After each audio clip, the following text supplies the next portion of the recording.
Hello friends, welcome to our YouTube channel study with Anjali. आज हम लोग राजनीति में मार्क्सवादी विचारधाराएं देखेंगे। सॉरी गाइस, कल के वीडियो में एग्जैक्ट वॉइस प्रॉब्लम थी, एग्जैक्ट वॉइस नहीं आ पा रही थी, इसलिए सॉरी। आज हम लोग राजनीति की आधुनिक विचारधाराएं देखेंगे। राजनीति एक व्यापक सामाजिक प्रक्रिया है, जैसा कि हम लोग को पता है राजनीति एक सामाजिक प्रक्रिया है। राजनीति के विषय में अब कई धारणाएं प्रचलित हैं। उदारवाद धारणा, मार्क्सवादी धारणा, शक्तिवादी धारणा, समुदायवादी धारणा, व्यवहारवादी धारणा। तो आइए सबसे पहले देखते हैं कि ये मार्क्सवादी विचारधारा कौन दिया। तो 20वीं शताब्दी में ये दो सबसे ज़्यादा महत्वपूर्ण विचारधाराएं हैं, उदारवादी धारणा और मार्क्सवादी धारणा। तो राजनीति के मार्क्सवादी दृष्टिकोण का उदय कार्ल मार्क्स के दो ग्रंथ साम्यवादी घोषणा पत्र और दूसरा पूंजी में अभिव्यक्ति विचारों का परिणाम है। मार्क्स ने समाज को दो भागों में बांटा, उत्पादन के साधन के स्वामी को बुर्जुआ वर्ग कहा और श्रम जो गरीब मजदूर थे उनको सर्वहारा वर्ग। तो कार्ल मार्क्स के बारे में पहले जानते हैं कि कार्ल मार्क्स का जन्म 1818 में हुआ था, जर्मनी में हुआ था, और उनका मृत्यु 1883 में हुआ था। कार्ल मार्क्स के प्रसिद्ध ग्रंथ साम्यवादी घोषणा पत्र में उन्होंने कहा है कि पूंजीवादी को समाप्त करने का संकल्प लिया था। उदारवादी के अनुसार राज्य समझौते से बना है, लेकिन मार्क्सवादी के अनुसार न राज्य समझौते से बना है, ना ही एक कल्याणकारी संस्था है, बल्कि शक्तिशाली वर्ग ने बनाया है ताकि वो कमजोर वर्ग पर शासन कर सके। मार्क्स ने मानव को 6 युगों में बांटा है: आदिम युग, नाश्ता का युग, सामंत युग, फोर्थ है पूंजीवादी युग, श्रमिक की तानाशाही और साम्यवादी युग। मार्क्स के अनुसार राजनीतिक परिवर्तन भौतिक परिस्थितियों के कारण होता है। एक शब्द है फ्रेंड्स, भौतिक परिस्थिति। भौतिक परिस्थिति का मतलब होता है उत्पादन और वितरण प्रणाली।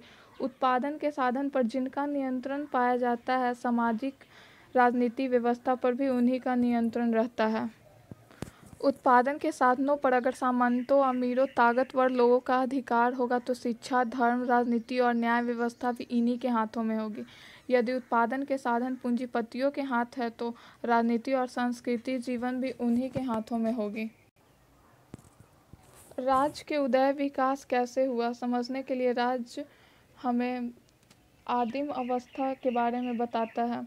तो लेनिन के अनुसार समाज में दो वर्ग शुरू हुआ, स्वामी वर्ग और दास वर्ग। मार्क्सवादी कहते हैं एक ऐसा युग भी था जब राज संस्था नहीं थी, इसे आदिम युग कहते हैं। लोग छोटे समुदाय में रहते थे, फल फूल कंद मूल शिकार कर जीवन बिताते थे, जनसंख्या कम थी, संसाधन अधिक थे, जिसे आदिम समाज कहते हैं।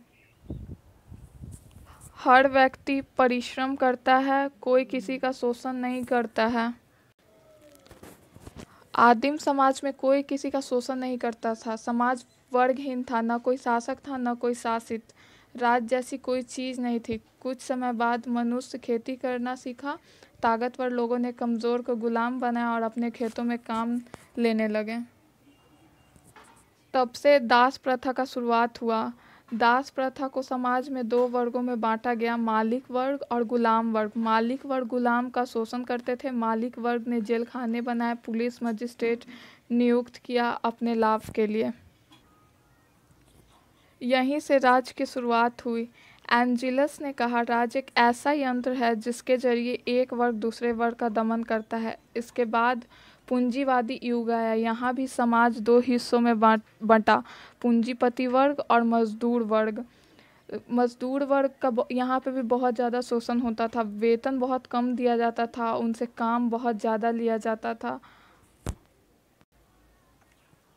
तब यहाँ पे कार्ल मार्क्स ने वर्ग विहीन समाज की कामना की। तो आइए जानते हैं वर्ग विहीन समाज क्या है। मार्क्सवादियों के अनुसार एक समय ऐसा भी आएगा जब गरीब मजदूर शोषित वर्ग क्रांति करेंगे, विरोध करेंगे, इसे वर्ग संघर्ष कहा जाएगा। मजदूर शोषण से परेशान होकर क्रांति करेंगे और पूंजीपतियों का अंत हो जाएगा। तब साम्यवादी युग आएगा। इसमें योग्यता के अनुसार काम और आवश्यकता के अनुसार वेतन मिलेगा। किसी की ज़रूरत की पूर्ति अच्छे से हो सकेगी।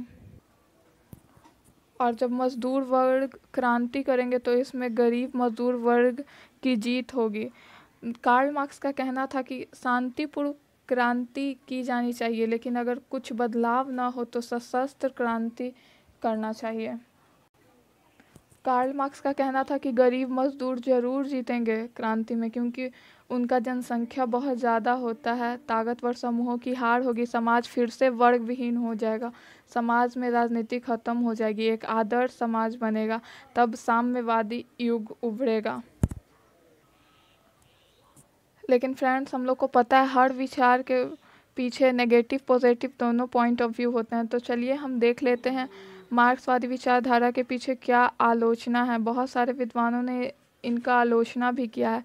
वर्ग संघर्ष राजनीति का केंद्रीय तत्व नहीं है और राज के प्रति मार्क्सवादी दृष्टिकोण स्वीकार योग्य नहीं है, क्योंकि राज एक लोक कल्याणकारी संस्था है और मार्क्सवादी ने इसे लोक के शोषण के नाम से बताया कि एक लोगों का शोषण करता है। हिंसा और बल का प्रयोग अराजकता भी हो सकती है, क्योंकि आलोचकों की राय है कि हिंसा और बल प्रयोग की पद्धति को अपनाने पर पूंजीवादी का अंत साम्यवादी में न होकर अराजकता में भी हो सकती है, क्योंकि अराजकता में होगी तो विधि के विरोध शासन होगा, जंगली राज टाइप हो जाएगा।